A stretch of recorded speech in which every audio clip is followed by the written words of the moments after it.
আলাইকুম গাইস, আমরা আসছিলাম বাড়িগ্রাম সভাতে ঘুরতে। ডান পাশে দেখেন নাগরদোলা এবং নৌকা উঠছে, আর এতে দেখেন ড্রাগন উঠছে, পিছন দিয়ে উঠছে খাবারের দোকান দেখেন, আর দূরে দেখেন আছড়ার দোকান উঠছে, আর লাইটে প্রচুর জন্য আছড়ার দোকানটা বাঁচতেছে না।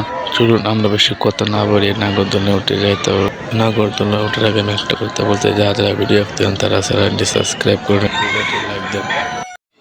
তো ফাইনালি গাইস আমরা ট্রেনে উঠে গিয়েছি। তো বেশি কথা না বলে আমার ভিডিও দেখেন এবং ভিডিও উপভোগ করেন।